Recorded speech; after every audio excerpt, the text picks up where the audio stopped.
तो students, rectification यानी length of a plane curve के इस दूसरे वीडियो में आपका बहुत बहुत स्वागत है। तो अब बात करते हैं आज के क्वेश्चंस के बारे में, जिसके लिए हमें फिर से लेंथ फाइंड आउट करनी है। फर्स्ट क्वेश्चन है, find the length of an arc of the cycloid x equals to a theta minus sine theta and y is equals to a 1 minus cos theta. देखिए यहाँ पे हमें क्या given है, हमें एक साइक्लॉइड कर्व गिवन है, साइक्लॉइड, जिसके लिए हमें क्या करना है, उसके लिए हमें लेंथ फाइंड आउट करनी है। देखिए जैसा कि आप लोगों ने, मैंने पहले भी कहा है कि कुछ कर्व हैं जो स्टैंडर्ड फॉर्म में होते हैं, जिसकी इक्वेशंस हमें पहले से याद है क्योंकि हम उसको बहुत बार कर चुके हैं। जैसे कि आपने सर्किल किया हुआ है, पैराबोला आप लोग करते हो, एलिप्स आप लोग पढ़ते हो, जिन सब की इक्वेशन जो स्टैंडर्ड फॉर्म की है वो आपको याद रहती है और उसके साथ साथ वो कर्व भी आपको याद रहते हैं। लेकिन अब कुछ नए कर्व जिसके आपको वो भी स्टैंडर्ड फॉर्म में, उसके लिए भी आपको इक्वेशंस और उस कर्व की स्ट्रक्चर ये भी आपको याद करनी होगी।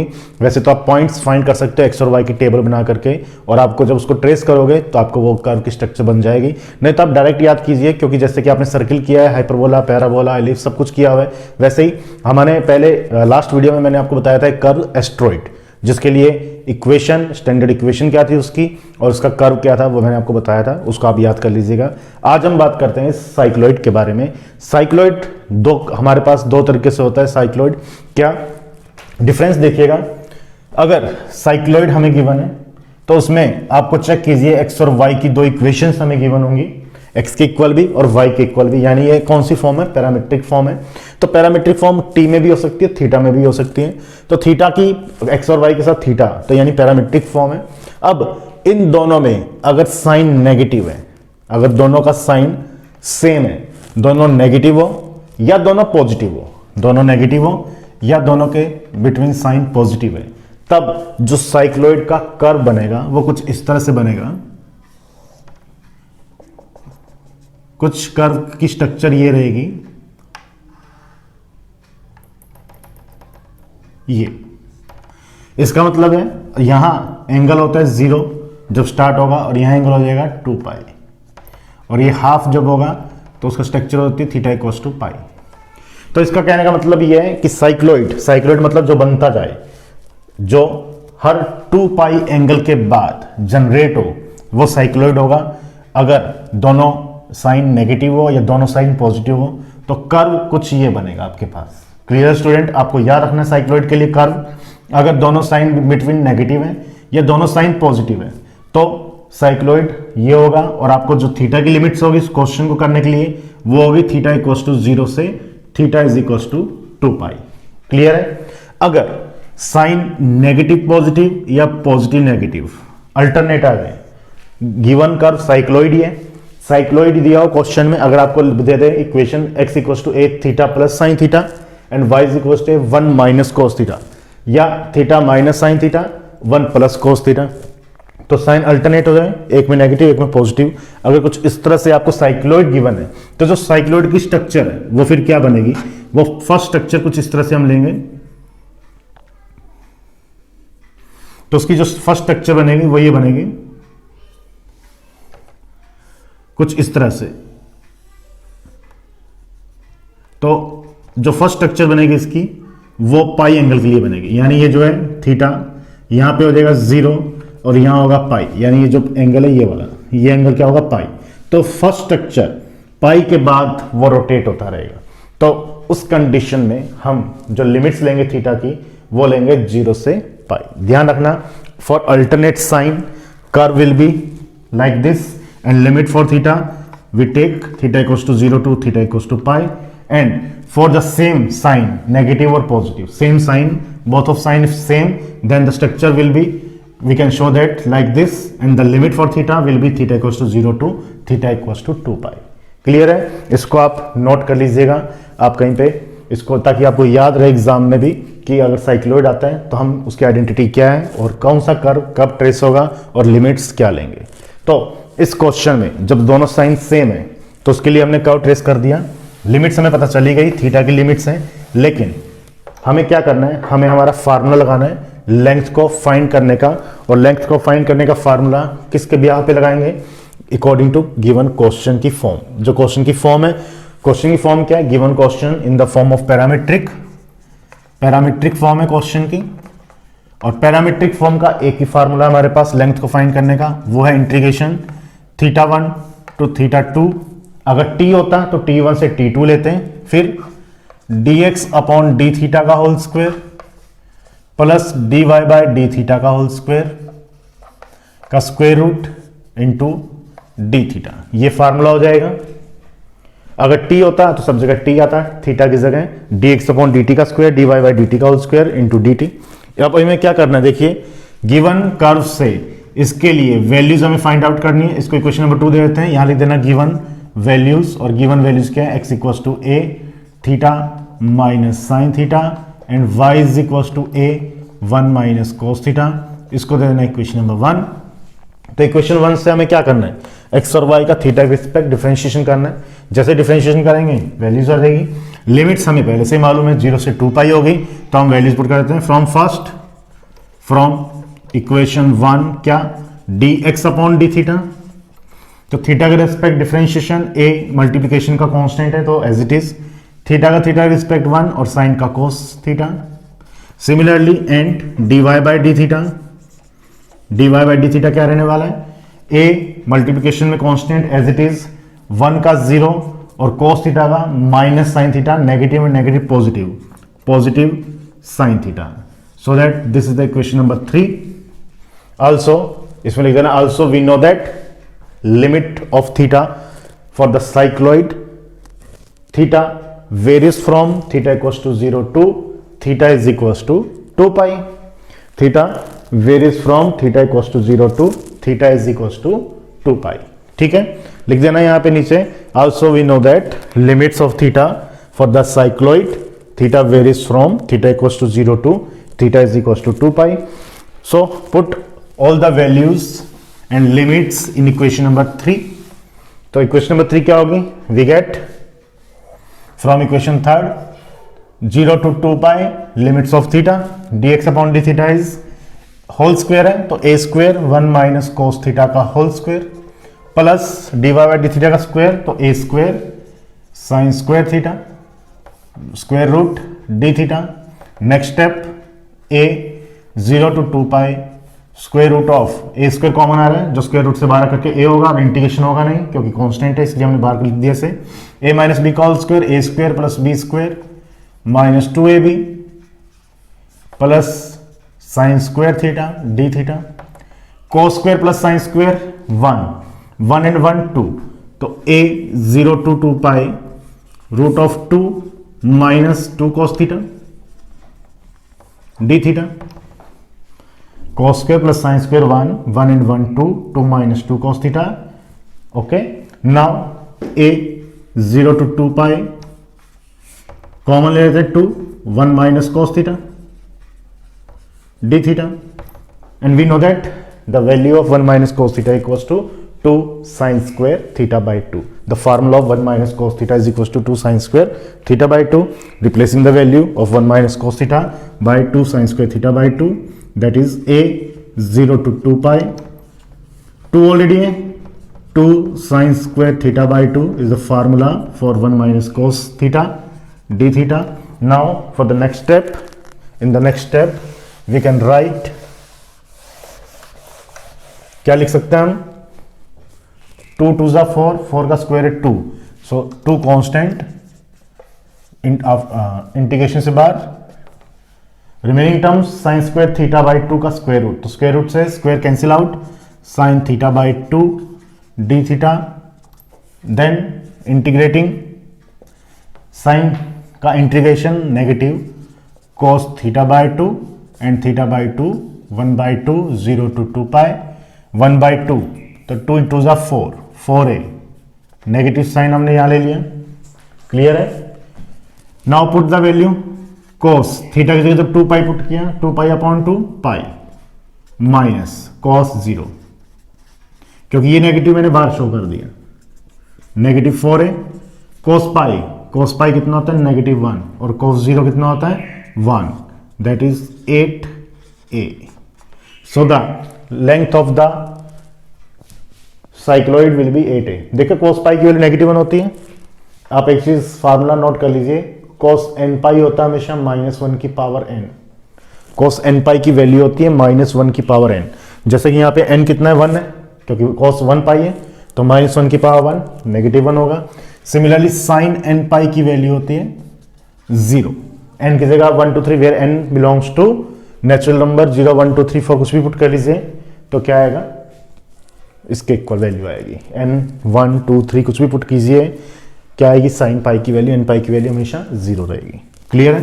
तो इसकी लेंथ हमारे पास आ गई कंप्लीट साइक्लोइड की इज 8 है। तो स्टूडेंट्स आपको साइक्लोइड की इक्वेशन याद कीजिए, नहीं भी हो तो ये तो एग्जाम में दी होगी, लेकिन स्टैंडर्ड कर्व है तो उसका कर्व का जो फिगर है वो आपको याद रखना पड़ेगा। कोई डाउट है तो आप कमेंट बॉक्स में लिख सकते हैं, नहीं तो चलते हैं नेक्स्ट क्वेश्चन की ओर। और नेक्स्ट क्वेश्चन हमारे पास है, तो नेक्स्ट क्वेश्चन है ये, find the whole length of the loop of the curve 3ay square is equal to x minus a whole square. देखिए स्टूडेंट्स, यहां जो कर्व हमें गिवन है जिसके लिए हमें लेंथ फाइंड आउट करनी है वो एक स्टैंडर्ड कर्व नहीं है। कैसे पता चला कि ये कर्व स्टैंडर्ड फॉर्म में नहीं है? स्टैंडर्ड कर्व कौन से होते हैं? वो कर्व जिनकी इक्वेशन और स्ट्रक्चर हमें याद रहे, जो हमें विदाउट पॉइंट्स को फाइंड किए हमें याद रहें या याद रहने चाहिए, वो या बाय नेम हमें कर्व दिया हो। जैसे नेम होता है स्टैंडर्ड कर्व का, साइक्लोइड, एस्ट्रोइड, कार्डियोइड, तो इस तरह से। लेकिन यहाँ इस कर्व का नाम नहीं है। हमें अगर इस कर्व का नाम नहीं है तो इसका मतलब क्या हुआ, ये कर्व हमारा स्टैंडर्ड फॉर्म का कर्व नहीं है। अब अगर कर्व स्टैंडर्ड फॉर्म का नहीं है लेकिन हमें फिर भी उसकी लेंथ फाइंड आउट करनी है तो थोड़ा सा हमारा काम लेंदी हो जाएगा। कैसे? क्योंकि हमें उस कर्व को ट्रेस करना होगा, क्योंकि हमें आइडिया ही नहीं है इस कर्व के बारे में कि जिस लूप के लिए वो लेंथ फाइंड आउट करना चाह रहा है। क्या कह रहा है? Find the whole length of the loop of the curve. यानी इस कर्व में एक लूप ऐसा बनेगा, इस कर्व में एक ऐसा लूप है जिसकी हमें लेंथ फाइंड आउट करनी है। लूप क्या होता है? क्लोज कर्व, एक क्लोज पाथ, कुछ इस तरह से एक लूप बनता है, ये होता है लूप, इसको लूप बोलते हैं। तो कुछ इस तरह से एक लूप बनेगा जिसकी लेंथ हमें फाइंड आउट करनी है, लेकिन हमें तो ये नहीं मालूम कि कर्व बनेगा कैसा। लूप की तो बाद की बात करेंगे, तो पहले तो कर्व हमें ट्रेस करना पड़ेगा, और कर्व ट्रेस करने के लिए ऐसे क्वेश्चंस में हमें हेल्प लेनी होगी कर्व ट्रेसिंग की, जो हम पहले कर चुके। तो by with the help of curve tracing की हेल्प से हम क्या करेंगे, इस कर्व को सबसे पहले हमें ट्रेस करना होगा। और कर्व ट्रेसिंग हमने पहले वाले चैप्टर में पढ़ लिए हैं। कर्व ट्रेसिंग के लिए यानी कर्व को ट्रेस करने के लिए हमें कुछ पॉइंट्स की जरूरत है। उसमें पॉइंट्स क्या आएगा? नंबर 1 हमने जैसा का किया था, फर्स्ट पॉइंट सिमेट्री। अब सिमेट्री के लिए भी सबसे पहले हमें क्या करना होता है? सिमेट्री के लिए भी हमें सबसे पहले x को एक साइड और y को एक साइड रखना होता है। यानी इस कर्व को मैं ये लिख सकता हूं, y square is equal to x minus a का होल स्क्वायर अपॉन 3a। क्या मैं लिख सकता हूं इस कर्व को? अब इसी कर्व की हेल्प से, क्वेश्चन नंबर 1 की हेल्प से हम कुछ पॉइंट्स फाइंड आउट करेंगे। सभी पॉइंट्स नहीं, जैसे कि हमने कर्व ट्रेसिंग में किया था, सभी पॉइंट्स फाइंड किया था, ऐसा नहीं करना हमें। सिंपल 4 पॉइंट फाइंड आउट करें जल्दी से। तो देखिए सिमेट्री के लिए हमने क्या बताया था, अगर x की सभी डिग्री इवन है तो सिमेट्री y के पैरेलल होगी, y की सभी डिग्री इवन है तो सिमेट्री x के पैरेलल होगी। तो x के तो सिमेट्री है ही नहीं सभी, क्योंकि ये और डिग्री है, लेकिन y की सभी डिग्रीज इवन है, क्योंकि y एक ही जगह है, उसकी डिग्री इवन है। तो सिमेट्री किसके पैरेलल होगी? x एक्सिस के। लिख देंगे symmetry parallel to x axis. Clear है? Symmetry parallel to the x axis. Second, इसके बाद हमें क्या चाहिए होता है? एजम्पटोट्स में हम क्या करेंगे, क्या चेक करेंगे? एजम्पटोट्स के लिए मैंने बताया था 3 फार्मूले हैं। पहले तो हम कोई भी फाइनाइट वैल्यू पुट करेंगे जिससे कि y इन्फिनिटी हो जाए x की फाइनाइट वैल्यू पे। अगर ऐसा नहीं होगा तो हम कोऑर्डिनेट एक्सिस के पहले चेक करेंगे, और वो भी नहीं होगा तो एजम्पटोट्स का जो कंप्लीट चैप्टर वैसा करेंगे। लेकिन यहाँ हम कर्व ट्रेसिंग का चैप्टर नहीं कर रहे हैं, हम जस्ट एक आइडिया ले रहे हैं। तो इसके लिए हमें सिर्फ एक ही पॉइंट चेक करना है कि x की किसी फाइनाइट वैल्यू पे y इन्फिनिटी होगा या नहीं। अगर होगा तो एजम्पटोट्स होगी, नहीं होगा तो हम कहेंगे नहीं होगी। तो यहाँ पे देखिए x की जगह मैं कुछ भी पुट कर दूं, y कभी भी इन्फिनिटी नहीं आएगा। लिख देंगे क्या? Curve does not have any asymptotes या no asymptotes. There is no asymptotes for the given curve. There is no asymptotes for the given curve. Third point हम चेक करते हैं क्या? Nature of origin nature of origin और origin. Origin क्या होता है, x जगह 0 पुट करने पे अगर y 0 आ जाए तो इसका मतलब given curve passes through the origin. X जगह 0 पुट करेंगे तो कंप्लीट कर्व 0 हो रहा है, इसका मतलब y की वैल्यू क्या आ गई 0। तो हम क्या कहेंगे, at x equals to 0 we get y is equals to 0, that is given curve passes through origin. इसका मतलब क्या हुआ, जो कर्व है वो ओरिजिन से पास आउट होगा। और फोर्थ हम पॉइंट्स फाइंड कर लेते हैं डायरेक्ट, क्योंकि हमें आइडिया लग जाएगा कि हमारे पास जो लूप बनने वाला है वो क्या है, कैसा है। तो पॉइंट्स के लिए सबसे पहले मैं 0 पुट करूंगा तो y 0 आएगा। जब मैं a पुट करूंगा यहां पे तो a पे भी y कितना आ रहा है 0। x जगह a पुट किया, a माइनस a 0, तो y कितना हो गया 0।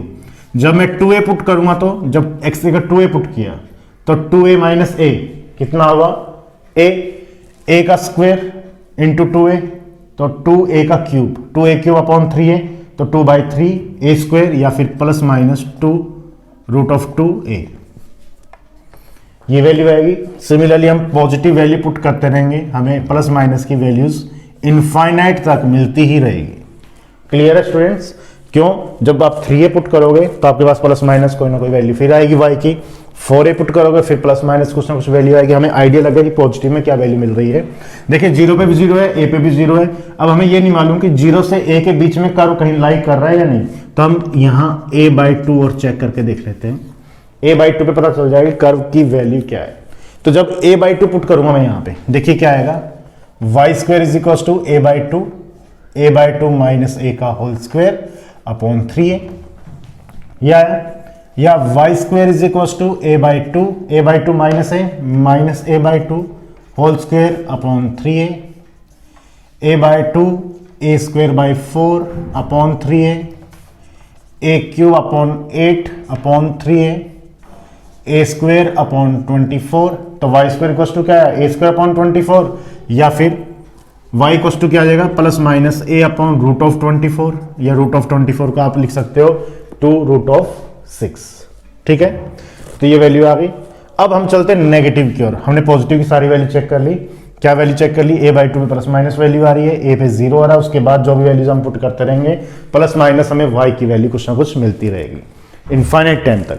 अब नेगेटिव की ओर आए थे माइनस a। जब मैं माइनस a यहाँ पुट करूंगा तो नेगेटिव a पुट करने पे y की वैल्यू क्या आएगी, इमेजनरी। क्यों, क्योंकि ये तो पॉजिटिव हो जाएगा, स्क्वायर है, लेकिन यहाँ भी तो माइनस a रिप्लेस होगा, जिसकी वजह से ये कंप्लीट रिजल्ट नेगेटिव हो जाएगा, और कंप्लीट रिजल्ट नेगेटिव होगा, नेगेटिव का स्क्वायर रूट इमेजनरी। इसका मतलब हम नेगेटिव में इस कर्व के लिए जा ही नहीं सकते, हमारी सभी वैल्यूज क्या रहेगी, पॉजिटिव रहेगी। तो कर्व कैसा ट्रेस होगा देख लेते हैं हम, कर्व कैसा ट्रेस होने वाला है। इस कंप्लीट सभी पॉइंट्स के बिहाफ पर जो हमारा कर्व बनेगा वो कुछ इस तरह से बन जाएगा, a 0 point, a, 0, 2a, 0, 3a, 0, ये x एक्सिस ले लेते हैं, ये y एक्सिस ले लेते हैं हम। ठीक है स्टूडेंट्स, अब 0 पे 0 एक पॉइंट हमारे पास है, a पे 0 भी है, a/2 पे एक वैल्यू y की पॉजिटिव है, एक वैल्यू नेगेटिव है। अब जितनी डिस्टेंस आपने पॉजिटिव के लिए ली है वही नेगेटिव में भी वही वैल्यू है, तो उतनी डिस्टेंस आप नेगेटिव के लिए कंसीडर करेंगे। 2a पर क्या है, 2a पर वैल्यूज प्लस माइनस फिर से जो इससे ज्यादा है, a अपॉन रूट ऑफ 24 कम है प्लस के लिए, और रूट ऑफ 2a प्लस के लिए जा रहा है, तो ये थोड़ी सी ऊंचाई पे होगी वैल्यू पॉजिटिव, और वही नेगेटिव होगी। ये वैल्यूज एस ऑन पॉजिटिव के लिए ज्यादा और नेगेटिव के लिए कम आती रहेंगी। तो हमारा जो कर्व बन जाएगा वो कुछ इस तरह से बनेगा, ये, और फिर उसके बाद ये इनफाइनाइट तक चलता है। तो हमारा कर्व बन गया ये, जैसा कि देखिए सिमेट्री किसके पैरेलल थी, एक्स एक्सिस के, देख लीजिए एक्स के ऊपर जितना कर्व है उतना ही एक्स के नीचे सेम। फिर एजम्पटोट्स कोई है ही नहीं हमारे पास, ऐसी कोई स्ट्रेट लाइन नहीं है जो एजम्पटोट्स तक जाए। नेचर ऑफ ओरिजिन से पास आउट था तो ओरिजिन से पास आउट है, और बाकी सब इस पॉइंट्स के अकॉर्डिंग हमने ट्रेस कर दिया। क्लियर है यहाँ तक? अब देखिए हमारा कर्व आ गया, ये हमारी एक्स्ट्रा मेहनत थी, हमारा एक्स्ट्रा वर्क था। क्यों था? क्योंकि कर्व हमारे पास स्टैंडर्ड फॉर्म में नहीं था। अगर कर्व स्टैंडर्ड फॉर्म में होता, स्टैंडर्ड फॉर्म का मतलब अगर कर्व का नेम दिया होता तो हमें इतना कुछ करने की जरूरत नहीं होती, हम डायरेक्ट उस कर्व को ट्रेस कर लेते। समझ गया? अब देखिए जो हमें लेंथ फाइंड करनी है वो किसकी करनी है? Find the whole length of the loop. इस लूप की ए से बी तक, क्योंकि ये जो बंद पोर्शन है ये लूप होता है, तो इस लूप की हमें लेंथ फाइंड आउट करनी है।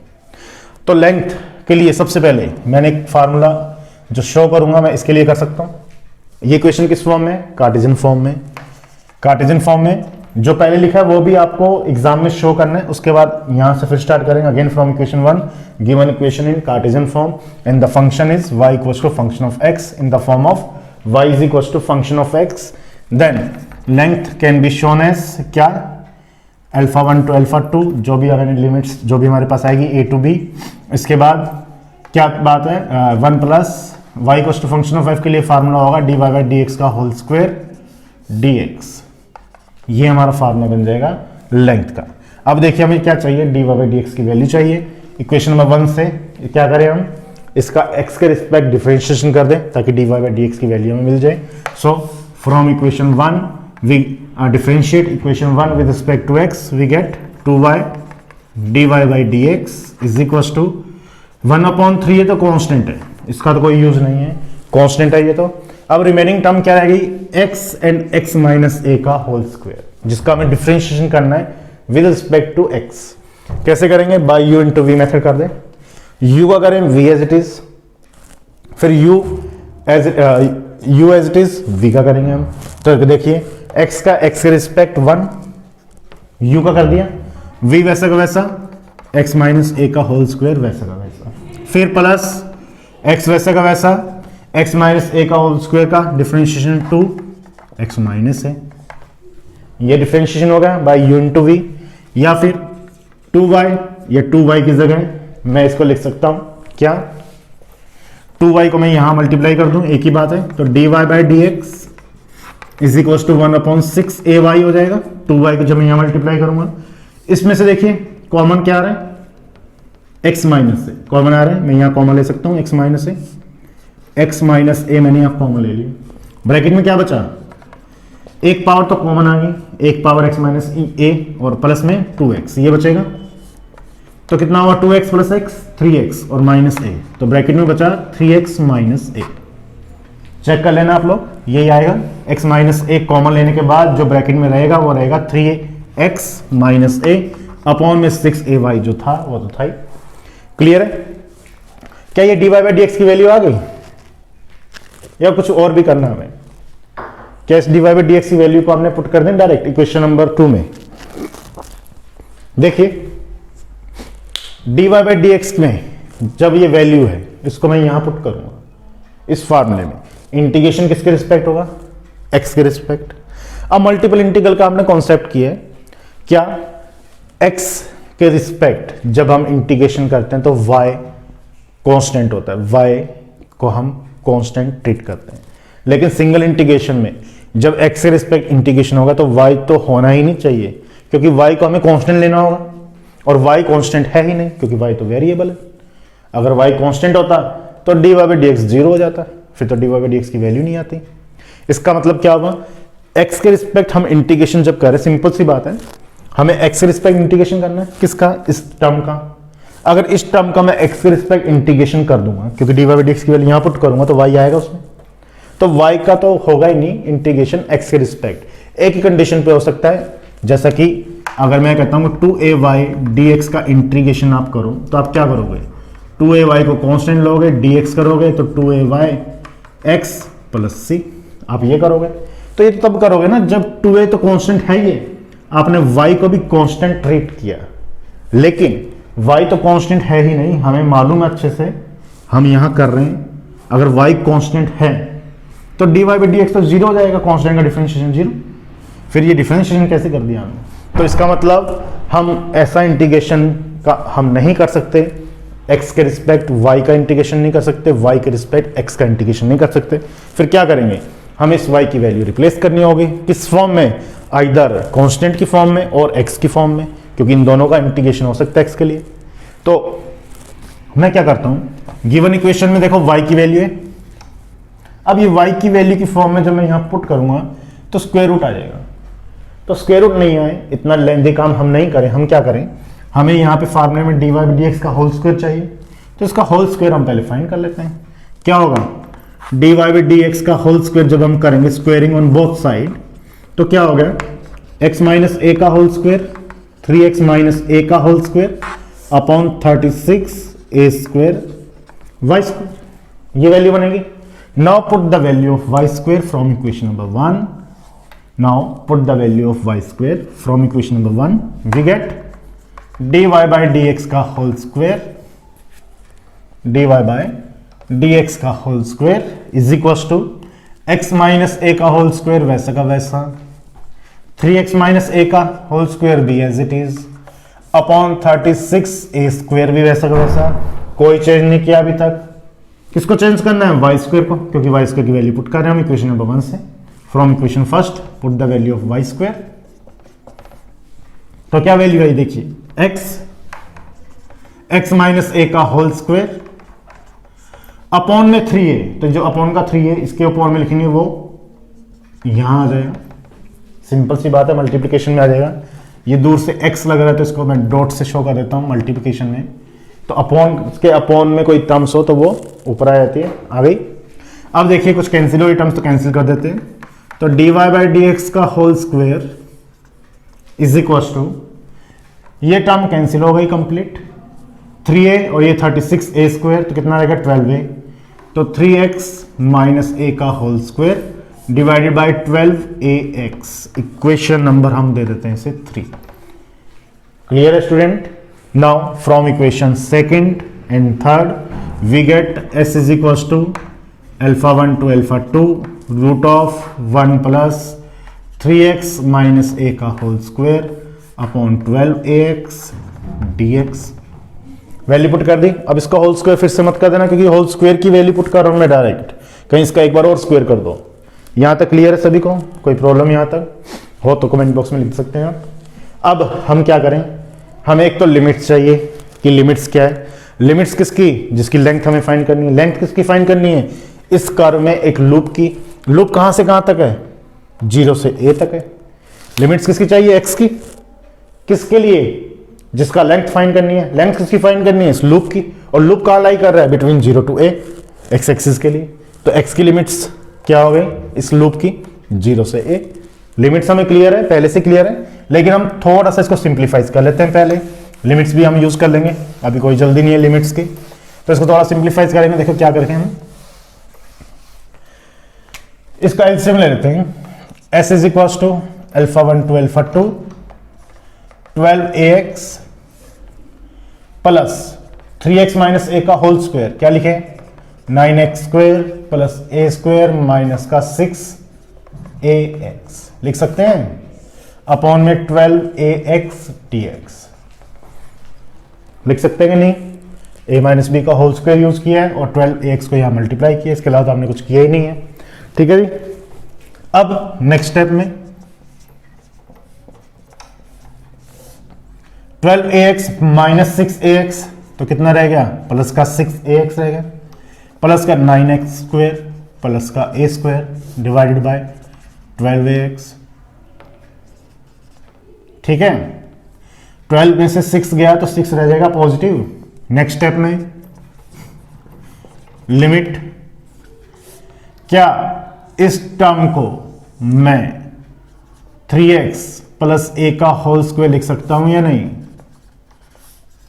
बताइए स्टूडेंट्स। क्या इसको होल स्क्वायर लिख सकता हूं, चेक कर लीजिए। इसका होल स्क्वायर यही होगा, 3x माइनस a का होल स्क्वायर लेके चले 3x प्लस a का होल स्क्वायर में वो चेंज हो गया ना। नेक्स्ट स्टेप 12a कांस्टेंट है जो कि इंटीग्रेशन से बाहर लिख सकते हैं, हमें कोई इशू नहीं। लिमिट अल्फा 1 से अल्फा 2, ये कितना आ गया 3x plus a divided by root of x dx आ गया यहां तक। स्क्वायर से स्क्वायर रूट कैंसिल हो गया, 3x plus a, 12 square root से बाहर आया, बाहर लिख दिया हमने, क्यों, क्योंकि कांस्टेंट है, इंटीग्रेशन होगा नहीं। अपॉन में क्या रहेगा, रूट ऑफ x रहेगा, लिख दिया। इसके बाद भी अभी भी लिमिट्स की कोई जल्दी नहीं, लिमिट्स फिर शो कर सकते हो आप। एक दो स्टेप हम और भी लिख सकते हैं। क्या हम इसके बाद ये लिख सकते हैं, s is equal to 1 upon root of 12a, ये भी स्क्वायर रूट में ही है, रूट ऑफ 12a दोनों स्क्वायर रूट में। या हम इसको लिख सकते हैं 2 रूट 3a, एक ही बात है 12 को। लिमिट अल्फा 1 से अल्फा 2 अभी तक जो चल रही है हमारी, इसको लिख सकते हैं 3x upon root of x plus a upon root of x dx लिख सकते हैं। अब इंटीग्रेशन करना है, इंटीग्रेशन के लिए हमें लिमिट्स चाहिए, लिमिट्स लूप की, जो कि मैं पहले बता चुका हूं। लिख देंगे limit of x for the loop various from x equals to 0 to x equals to a. Put the limit s is equals to 1 upon 2 root of 3a 0 to a 3x। अब 3x upon root of x है, क्या मैं इसको लिख दूं 3 root of x dx। 3 तो constant, integration से बाहर, x upon root of x तो रूट ऑफ x रह जाएगा dx, प्लस a भी कांस्टेंट है, इंटीग्रेशन से बाहर, लिमिट्स दोनों के लिए इंडिविजुअली शो कर दी मैंने, इस लिमिट को इन दोनों से मल्टीप्लाई कर दिया। लिमिट 0 से a कांस्टेंट, x की पावर -1/2 dx, 1 अपॉन x की पावर 1/2 है, ऊपर लेके जाएंगे तो पावर -1/2 हो जाएगी। 1 upon 2 root of 3a, 3 integration करेंगे क्या आएगा, x की पावर 1/2 प्लस 1 तो 3/2 अपॉन 3/2, लिमिट 0 से a प्लस a। यहां इंटीग्रेशन करेंगे तो क्या आएगा, x की पावर -1/2 प्लस 1 तो 1/2 अपॉन 1/2, लिमिट 0 से a। और सॉल्व कर लेते हैं और सॉल्व करेंगे जब s is equal to 1 upon 2 root of 3a 3/2, तो 3 से 3 कैंसिल हो गया, 2 तो यहां आ गया और a की पावर आ जाएगी 3/2, 3 से 3 कैंसिल हो गया, 2 यहां आ जाएगा, x की पावर यानी a की पावर 3/2 प्लस 2 मल्टीप्लाई हो गया a से और a की पावर 1/2, लिमिट्स पुट की तो s is equal to 2 root of 3a 2 a की पावर 3/2 प्लस 2 a की पावर 3/2, a की पावर 1 और 1/2, ये भी 3/2 हो जाएगा, 2 प्लस 2 4, तो 4 a की power 3/2 upon 2 root of 3 a की पावर 1/2, रूट ऑफ a को लिख दिया a की पावर 1/2, या टोटल क्या हो गया 4 2 2, a की पावर 3/2 1/2, तो ऊपर कितना रहेगा a अपॉन रूट ऑफ 3। तो ये हमारे पास क्या है, लूप की वैल्यू आ गई, किसके लूप की, 0 से a, x के लिए 0 से a। क्लियर है स्टूडेंट्स, आंसर हमारा आ जाएगा 0 से a के लिए। अब देखिए जो हमने x एक्सिस ली है, इस लूप की जो लेंथ हमने फाइंड की, लिमिट 0 से a ली है, तो इसका मतलब हमने इसको अपर हाफ को फाइंड कर लिया। हमें कंप्लीट होल लूप की होल लेंथ ऑफ लूप चाहिए, तो क्या करेंगे, इस दोनों पार्ट्स को सोल्व करने के लिए इस आंसर को 2 से मल्टीप्लाई कर देंगे, तो लास्ट में लिख देंगे so whole length of loop 2 into this that is 4/√3a। ये हमारे पास फुल एंड फाइनल आंसर हमारा आ जाएगा।